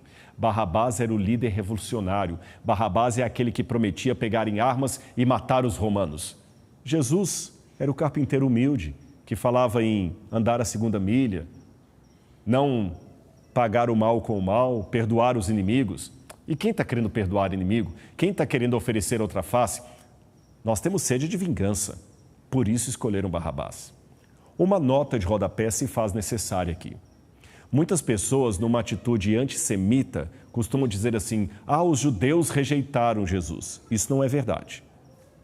Quem rejeitou Jesus foram os líderes do templo, com alguns líderes do povo e um grupo de judeus, que não era a totalidade da cidade. Muitos judeus ficaram fiéis a Jesus. Lembre-se, quem nos deu o Novo Testamento, com possível exceção para Lucas, eram judeus. Os apóstolos eram judeus. A Virgem Maria era judia. Maria Madalena, judia. Quando a gente pergunta por que os judeus rejeitaram Jesus, por que você não pergunta em resposta, e por que muitos deles aceitaram a Jesus? Deram a sua vida por Jesus. Os apóstolos, com exceção de João, morreram mártires por Cristo. O único que o traiu foi Judas. Então, é verdade, você não tem uma rejeição em massa a Jesus. Você tem uma turba que estava aqui gritando, queremos Barrabás. Mas veja o sentido teológico de tudo isso. Aqui, você tem o vale, que eu já falei, chamado Vale do Guiena. Perceba? Eu estou com o laser andando aqui. Você tem o Vale do Guiena, ou Vale de Ben Rinon, dos filhos de Rinon. Esse vale é uma extensão natural do Vale do Cedron, só que ele muda de nome nessa parte. No Antigo Testamento, na época ainda dos cananeus, muitos pagãos aqui nesse vale ofereceram crianças em sacrifício para Moloch. Mataram seus próprios filhos para um deus pagão. Em virtude disso, esse lugar ficou amaldiçoado. Ninguém construía aqui, ninguém plantava aqui. Até hoje em Jerusalém, você vê que o Vale do Guiena não tem nada construído ali. E é interessante que em Jerusalém eles disputam a tapas, o metro quadrado para construir qualquer coisa, mas aquele vale não tem nada construído ali. Na Idade Média nós temos a declaração de um rabino que foi visitar Jerusalém e ele declarou que no Vale do Guiena havia, por séculos, uma queima permanente do lixo da cidade.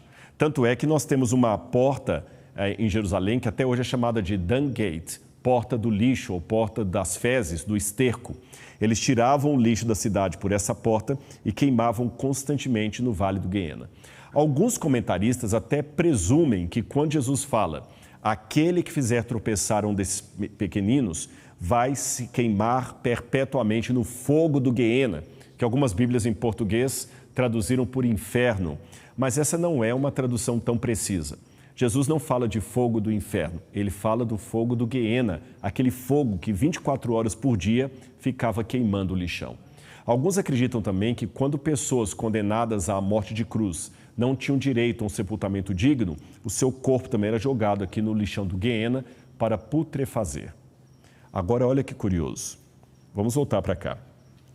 Considerando que aqui seria o pretório, o lugar onde Pilatos traz Jesus diante da multidão e pergunta: a quem quereis que eu vos solte, a Barrabás ou a Jesus? E eles gritam: solte Barrabás, crucifiquem Jesus. Eles estavam fazendo isso de costas para o Vale do Guiena, o Vale Infernal. No passado, muitos filhos foram entregues a um deus pagão aqui. Muitos filhos inocentes foram mortos aqui, num sacrifício a um deus pagão. E agora, no Novo Testamento, mais uma vez, um filho inocente foi morto aqui e entregue a um governo pagão. Inclusive, eu fiz um vídeo mostrando esse lugar ali, Eu fiz com a Aline e você pode encontrar no meu canal do YouTube, Rodrigo Silva Arqueologia, onde a gente mostra o lugar do pretório. E tem mais uma última coisa que eu queria falar desse lugar aqui. A Bíblia fala que Pilatos ainda tentou mais uma forma de livrar Jesus. Capítulo 19 diz: Por isso Pilatos tomou Jesus e mandou açoitá-lo. Os soldados teceram uma coroa de espinhos e a puseram na cabeça de Jesus. Eu quero nesse momento falar dessa coroa de espinhos. Um outro elemento que nós temos aqui na caixa é justamente o pedaço do que poderia ser a coroa de espinhos de Jesus. Mas eu vou fazer o seguinte, essa aqui até para ninguém machucar, a gente colocou aqui umas... E vocês têm aí na caixa de vocês. Para explicar isso de maneira mais clara, eu pedi a Adriana que gravasse um vídeo onde ela pode mostrar para vocês o que seria isso aqui e a relação desse pedaço de madeira com espinhos que teceu a coroa de Jesus, tá bom? Eu sei que tem muita gente perguntando o que tem dentro da caixa, mas eu não sei se eu já mostro agora. Bom, tem lamparina, uma réplica de lamparina como era da época de Jesus. Deixa eu ver qual mostra aqui, olha. Tá bom? Essa lamparina aqui, ela é uma réplica exata de como eram as lamparinas na época de Jesus. Você coloca o azeite de oliva aqui, acende. Lembra que alguém até postou uma foto aí? Você pode ilustrar como eram as lâmpadas da época de Jesus. O que mais que nós temos? Nós temos também aqui uma essência do nardo, para você sentir como era o perfume que Maria Madalena ungiu Jesus. Ainda não tem nenhum aplicativo que leve cheiro pela internet, né? Então você tem que imaginar, o pessoal daqui sentiu. E vem uma quantidade até boa. Além do nardo, uma pasta de tâmara, que você pode experimentar o gosto da tâmara e representar a questão da Páscoa. Temos também aqui o pão sem fermento. Inclusive tem a receita, como é que você pode fazer esse pão em casa, que era o típico pão sem fermento que os judeus comiam na época da Páscoa, ainda comem até hoje. Além disso, nós temos os cartões postais, aqui está a receita, cartões postais de Israel que você pode mandar para alguém. Inclusive, tem uma coisa aqui, olha, um desses cartões aqui está com a nossa assinatura, tá bom? E em alguns, você tem aqui um QR Code. E eu gravei um vídeo, tá bom? Eu gravei um vídeo explicando qual é a fotografia. Lembra quando eu peguei aqui, por exemplo, o cartão e coloquei junto com a maquete ali? Então, eu fiz isso. Eu peguei aqui, gravei um vídeo, você coloca o celular no QR Code, você vai ver o vídeo que explica a imagem que está aqui. Olha que bonito isso aqui, a imagem de um judeu orando em Jerusalém. Olha, modéstia à parte, a Laura está tirando umas fotos muito boas, né? Aqui da porta de Hulda, vocês entenderem aqui, isso aqui são as escadarias do templo da época de Jesus. Isso aqui é no Mar Morto. Bom, são dezenas de imagens. Então, tem adesivo também. Deixa eu ver, tem adesivo aqui. Tem um mapa também aqui do MAB. Tem um mapa da maquete também aqui, que você pode saber. Lembra que você viu a maquete ali? Qual que é o mapa aqui da maquete? É esse. Olha, para você não esquecer mais, nós colocamos um mapa da maquete do MAB. Tem todas as fotos aqui, tá bom? Tá bom, cada detalhe, os principais edifícios. E do outro lado aqui, você tem a planta baixa. Vocês já tinham visto isso aí? Tá aí na caixa de vocês, olha. Então, vocês podem agora dar uma aula, todos os lugares importantes que eu falei e outros que eu não falei aqui, tá bom? E o que mais? Tem também adesivo e tem outras coisas mais aqui. Então, quem está na dúvida, acho que agora não tem mais, né? Porque um presente desse aqui foi feito com carinho. E tem isso aqui também, que tem a ver com a coroa de espinhos de Jesus, mas esse aqui eu vou deixar para a Adriana explicar e depois eu volto dando um complemento aqui. Adriana, é com você. Olá, Eu sou Adriana e trabalho como museóloga para o MAB. Eu estou aqui no Jardim da Bíblia, um jardim que foi pensado para nos transportar até Israel. E eu quero te apresentar a árvore que produz espinhos firmes a partir de galhos flexíveis o bastante para que seja possível moldar uma circunferência, como a coroa que foi colocada em Cristo. Se você adquiriu o kit experiência quando se inscreveu nesse evento, recebeu dentro da caixa um pedaço de galho como este. Agora observe como esses espinhos são possíveis de machucar alguém só de manuseá-lo. Como deve ter sido difícil para Jesus receber uma coroa com esses espinhos. Como deve ser dolorido isso. Precisamos nos lembrar que todo esse sofrimento não foi em vão. Ele pagou o preço pelos nossos pecados e o seu sacrifício traz para nós a esperança de uma vida sem sofrimento, a vida eterna. A seguir, você aprenderá ainda mais sobre o contexto histórico dos últimos dias de Cristo. Inclusive, o professor Rodrigo mostrará um calcanhar com um prego de crucifixão que foi encontrado por arqueólogos. Continue conosco e acompanhe os detalhes. Forte, não é? Obrigado, Adriana. Eu vou mostrar o calcanhar que ela mencionou daqui a pouco, mas eu quero reforçar um pouquinho mais a questão da coroa de espinho. Nós temos aqui no museu, tínhamos 3, mas uma caiu com o vento e aí a gente está tentando reerguê-la de novo. Nós trouxemos do Oriente Médio a muda de um tipo de árvore chamada Spina Christi. Em Jerusalém tem 3 ou 4 tipos de espinheiros, mas todos eles são duros, eles não são flexíveis. O único que é flexível para tecer uma coroa de espinho é esse que nós temos aqui, e veio pequenininho, agora já está grande. E a gente tirou alguns galhos do Spina Christi. E vocês podem ver que ele é de fato flexível para fazer uma coroa. Eu fiz uma coroa simples aqui, né? Na verdade não foi eu que fiz, foi alguém do museu. Mas imagina que alguém pode trançar isso várias vezes, fazendo uma espécie de capacete. E se você olhar, eu vou até colocar aqui para o pessoal ver, o espinho, ele tem espinhos duplos aqui, olha. Ele faz uma espécie de cruz em cada espinho. Olha aqui, ó. Então ele é bem espinhoso aqui, parece até de pouco espinho, e tem mais outros 2 espinhos aqui. Então, olha aqui, olha. Isso aqui dá... Tá bem? Vou mostrar aqui. Essa coisa aqui machuca. Agora imagina isso colocado na cabeça de uma pessoa. É terrível. Então o que a gente fez? A gente cortou alguns pedacinhos e colocamos também na caixa. Mas isso aqui não é para idolatria, não tem nada mágico, não é que agora você vai fazer uma oração e vai botar isso aqui debaixo do travesseiro. Não, não tem nada a ver. Como é que a gente interpreta isso aqui? Eu vou explicar para vocês. O Frei Leonard Boff, eu li um livro dele que me chamou muita atenção.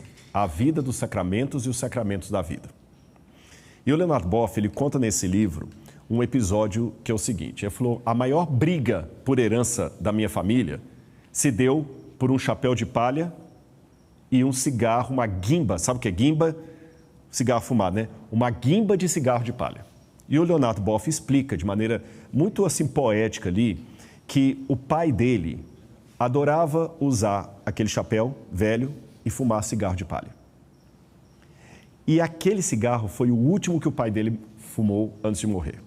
Não é nenhuma apologia ao vício do cigarro, não. Mas peguem a riqueza do que o Leonard Boff está dizendo. Aí ele diz que, acho que foi a Ana Flora, a irmã dele, brigou e conseguiu o chapéu, e ele brigou e conseguiu a guimba de cigarro. E ele falou que guarda com muito carinho aquela guimba de cigarro na gaveta do escritório dele, e todas as vezes que dá saudade do pai dele, ele pega aquela guimba de cigarro e olha e cheira, porque tem o cheiro do pai dele. É característico. Não é uma idolatria, não é o pai dele, é apenas o cigarro que o pai fumou, mas virou um objeto de história. Vocês entendem? Isso aqui veio do Oriente Médio. Foi uma planta como esta que serviu de base para fazerem a coroa de espinhos de Jesus. Quando você dá sentido às coisas, não as idolatra, mas dá significado a elas, elas ficam muito mais ricas. Eu vou explicar mais uma vez e você vai entender o que eu quero dizer. Suponhamos que é o Dia dos Namorados ou o Dia das Mães, não importa. Você vai até uma livraria, livraria não, uma papelaria. Na época que as pessoas ainda davam cartões, hoje isso está caindo de moda, eu sou dessa época ainda, e você compra um cartão e escreve para alguém que você ama muito, fala assim, eu te amo, escreve alguma coisa e tudo. E aquele cartão é guardado. Ou alguém que você ama compra aquele cartão e manda para você. E essa pessoa, por alguma razão, depois sai da sua vida, ou porque ela morreu, ou porque ela viajou e está muito distante, você não tem mais contato com ela. A partir daquele momento que ela colocou o nome dela, assinou, aquele cartão não é mais um cartão. Ele tem uma história. Ele é quase uma peça museológica para a biografia da sua vida. Na papelaria, tinha dezenas dele lá. Na papelaria, ele custava R$15. Mas depois que um nome foi colocado e foi entregue, ele já não custa mais R$15. Quando eu fui ao Ourives encomendar essa aliança de casamento aqui, o Ourives não fez só essa. Concorda comigo? Fez um monte. E do mesmo ouro que ele fez essa aqui, ele fez um monte. Até o dia que eu fui buscar, era só uma aliança. Concorda comigo? Se sumisse, fazia outra. Mas a partir do momento que eu comprei essa aqui, o par, é claro, e eu e Laura trocamos alianças no altar, essa aqui não é mais uma aliança, é a aliança. Se um ladrão vier e roubar essa aliança, eu vou ficar muito chateado. Não é questão de ir na esquina e comprar outra, porque essa estava lá no casamento, essa faz parte. Então, as peças que nós temos aqui no museu e que nós estamos dando também dentro dessa caixa, são peças que ajudam você a contar uma história, porque elas ou são réplicas ou estavam naquele ambiente onde a Bíblia foi escrita. É esse o sentido. Agora, mais importante do que o objeto é o que ele significa. Sabe qual a diferença entre a idolatria e a lembrança útil? É simples. Essa aliança é muito importante. Mas a partir do momento que eu levar a aliança para a cama e a Laura ficar no sofá, ela perdeu o objetivo dela. A fotografia de alguém que você ama é muito importante, mas a partir do momento que você coloca a fotografia na mesa de jantar e come com a fotografia enquanto o outro está comendo lá dentro, já perdeu a função, aí virou idolatria. A diferença entre veneno e remédio é uma questão de dosagem.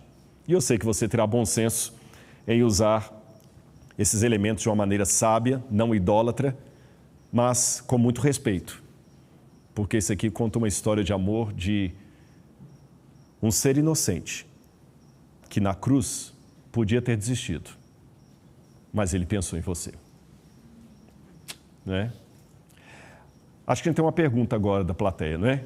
Quem vai para? Adriano? Adriano, microfone aqui. Bom, agradecer a oportunidade e um abraço para Monte Azul Paulista. Minhas ovelhinhas estão lá assistindo você até agora, aqui todos nós, né? É uma alegria. Pastor Adriano, viu? Ele é pastor. Por enquanto, né? Não me mandaram embora ainda. Não vou mandar, não. Pastor, tem algumas teorias sobre Simão Cirineu, né? E tem um verso na Bíblia que diz que ele estava vindo do campo, e aí chegou lá, carregou a cruz e tal, né? E tem uma teoria muito interessante que diz que ele é de Cirene, um judeu africano, portanto, provavelmente negro, né? E estava ali para participar da Páscoa. O senhor vê que há evidências de que ele viajou até lá ou ele morava ali e apenas estava naquela situação? As duas coisas são possíveis.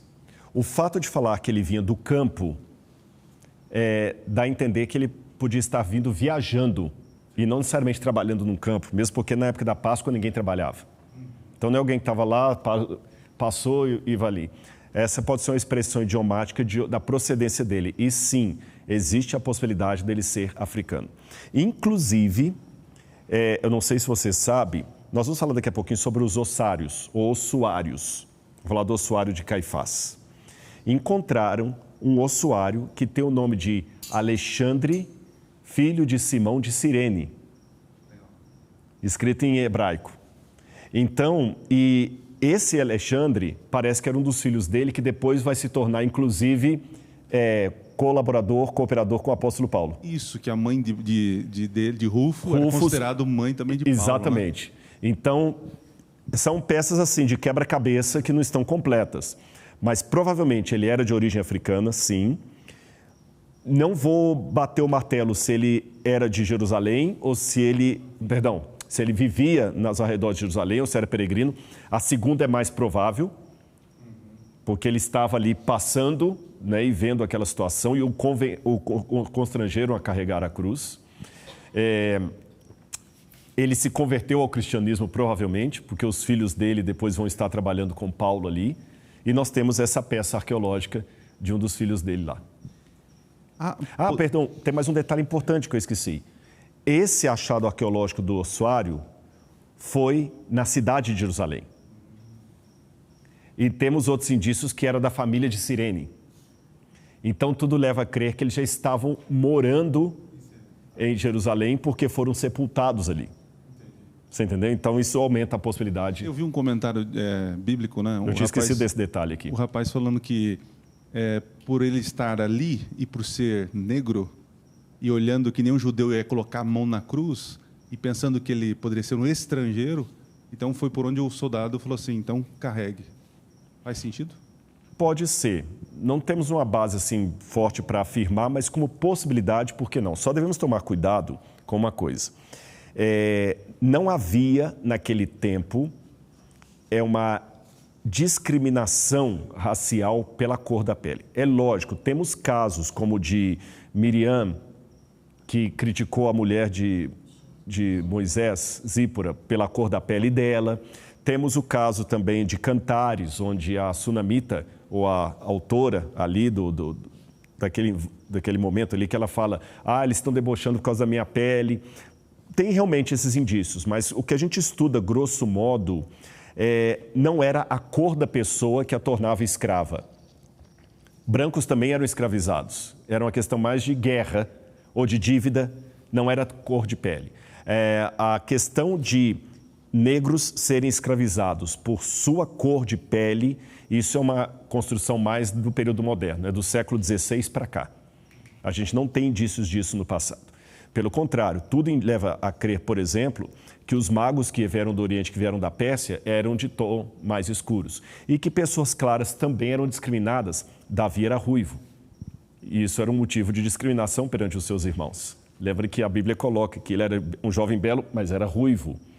Então, eu não sei se seria um pouco anacrônico dizer que, você é negro, então você carrega. O negro seria mais por ser estrangeiro, por ele ser diferente do local. Só que pelas roupas que eles tinham, havia muitos outros estrangeiros ali, os judeus helenistas. Embora alguns reputem por exagero, Joséfo diz que a população de Jerusalém durante a festa da Páscoa chegava a 1 milhão de pessoas. Jerusalém tinha uns 38 mil habitantes. Se for exagero o que Joséfo fala, 1 milhão de pessoas, mas ainda que sejam 100 mil pessoas, era muita gente.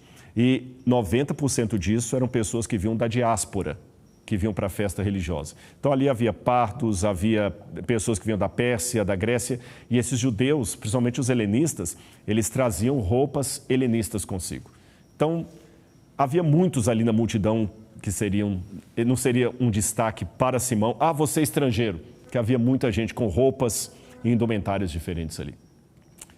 Espero ter ajudado. E é um prazer tê-lo aqui conosco, viu? Muito obrigado mesmo. Bom, produção, o que nós temos agora? Tá. Continuando ainda, né? Já que falamos de Simão Cirineu, mostramos isso aqui, eu ainda quero mostrar 2 elementos aqui. Pode vir aqui, Sérgio, por favor, que também nos ajudam a entender a crucifixão de Jesus. Vocês sabem que, até hoje, os romanos crucificaram milhares e milhares e milhares de pessoas. Em Jerusalém, só para vocês terem noção, na tomada do templo, no ano 70, os judeus chegaram um dia que eles crucificavam 500 pessoas por dia. Por dia. Na Via Ápia de Roma, mais de 2.000 pessoas foram crucificadas num único dia. Então, milhares de pessoas foram mortas na cruz. Mas a arqueologia até hoje só encontrou 3 restos de um crucificado. De crucificados, no plural. Um foi encontrado em Roma, na Itália. O outro foi encontrado na Inglaterra, perto de Cambridge. E o terceiro, que na verdade foi o primeiro encontrado, foi em Jerusalém. Na verdade, o primeiro desses 3 foi encontrado em Jerusalém. E graças a essas 3 ossadas, a gente tem um levantamento legítico de como seria a posição do crucificado na cruz. Em 1967, depois da Guerra de 6 Dias, os tratores estavam trabalhando em Jerusalém, num bairro chamado Givat HaMivtar, e nesse bairro de Givat HaMivtar, eles encontraram um túmulo do primeiro século. Quando abriram ali o túmulo, perceberam que tinham caixões de pedra. E lembra que tinha a questão do caixão. Eu vou mostrar rapidamente, pode vir comigo aqui. Eu vou falar daqui a pouquinho sobre esses caixões de pedra, mas eram como esse aqui, ó. Eu vou voltar a falar desse caixão de pedra. Esse aqui é chamado de ossário ou ossuário, tá bem? E esse aqui, inclusive, tem o nome da pessoa que estava ali, que era Yosef Bar Caifá. O Caifás, que participou do julgamento de Jesus. Quando a pessoa morria, ela ficava um tempo no sepulcro, depois os ossos eram retirados e colocados aqui, tá bom?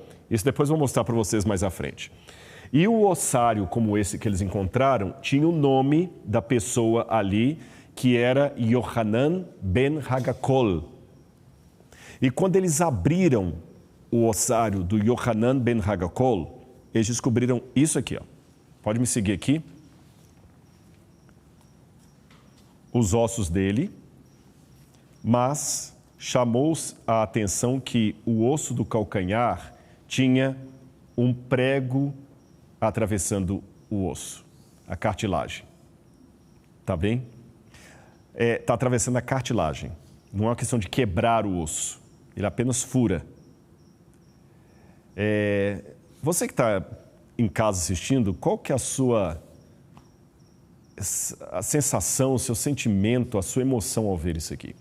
Essa aqui é uma réplica exata como a que está no Museu de Israel, que também é uma réplica, porque o original eles ressepultaram. Tá bom? E olha aqui, ó. E o que chamaram a atenção é que o prego ele estava inclusive torto aqui na ponta, como você pode ver, torto. E isso aqui ajudou os legistas a imaginarem muita coisa sobre a posição do crucificado. A primeira coisa que notaram é que, diferente do que os quadros mostram, e o exemplar encontrado na Inglaterra também tinha o calcanhar atravessado. A primeira coisa que chamou a atenção é que a pessoa não estaria como os quadros Caravaggios ou mesmo a pintura renascentista mostra, com o pé assim e o prego aqui. Vem cá que eu tenho uma imagem aqui que vai dar para vocês terem uma noção. Aqui nós temos alguns desenhos de crucifixão que eles imaginaram, tá bom? Mas hoje a que prevalece na academia é essa terceira aqui, ó. Tá vendo aqui, ó? Deixa eu colocar aqui, esse aqui, ó. Exatamente, essa terceira aqui, ó. Nota que a pessoa era colocada com o prego atravessando o calcanhar e ela ficava com as pernas na lateral, tá bem? Essa postura do crucificado provocava uma terrível dor nele, mas não trazia a morte imediata. A pessoa ficava dias agonizando. Eu tenho aqui, isso aqui é uma coisa que eu mostro com muito respeito. Esses aqui não é sensacionalismo, são pregos de crucifixão originais. Por que nós sabemos que são pregos de crucifixão originais? Os judeus tinham um costume, que até hoje nós não sabemos a razão dele, sabemos apenas que ele existiu, que eles carregavam pregos de crucifixão no bolso, como se fosse um amuleto de boa sorte. E quando a pessoa morria, eles colocavam dentro do ossário pregos de crucifixão soltos ali, diferente daquele que estava atravessando. Então, esses aqui foram encontrados em túmulos judeus. Portanto, eram pregos de crucifixão. Estão quebrados a ponta dele, você vê que não tem mais a ponta, só tem a parte de cima. E esses pregos crucificaram alguém em Jerusalém naquela época. Eles colocavam nas laterais e a pessoa ficava numa postura assim. Vocês perceberam que o tom da minha voz mudou? Porque nessa postura você contrai os pulmões, o ciático é afetado e para respirar você tem que fazer assim, ó, porque vai acabando o oxigênio com o tempo.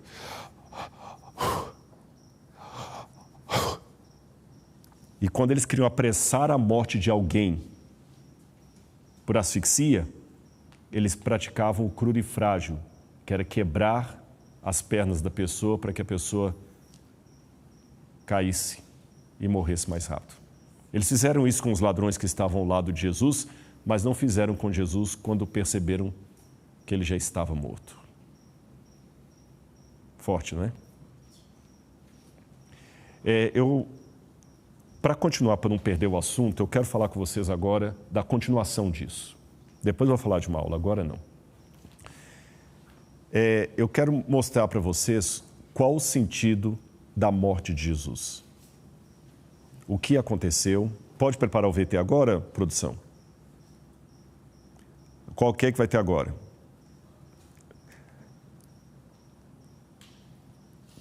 Tá. Então, vamos dar um tempo agora para vocês pensarem nisso, porque esse momento é solene. Eu não queria quebrar muito o espírito dele, porque eu estou vendo que o pessoal está bem compenetrado aqui, mas eu tenho que chamar a Mari agora. Mas tentem não perder, então, esse espírito agora. Eu prefiro. Isso. Então, vamos fazer o seguinte, para não perder, tinha uma interação com a Mari agora. Eu estou mudando o processo, porque é tão solene isso que eu estou mostrando aqui, que eu não quero quebrar agora com uma interação. Tá bom, pessoal de casa? Depois a gente chama a Mari, tá bom?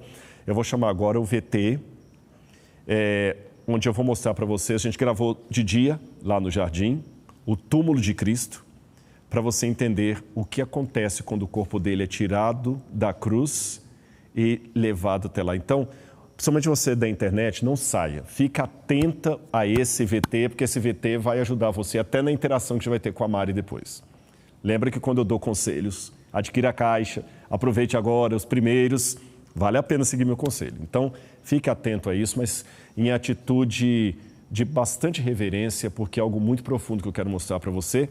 E você vai entender, inclusive, a questão do perfume de Maria Madalena, a continuação, qual o sentido disso, o que era o ossuário e como dá o desfecho da história da redenção. É um VT um tanto longo, mas vale a pena você conferir. Preste atenção.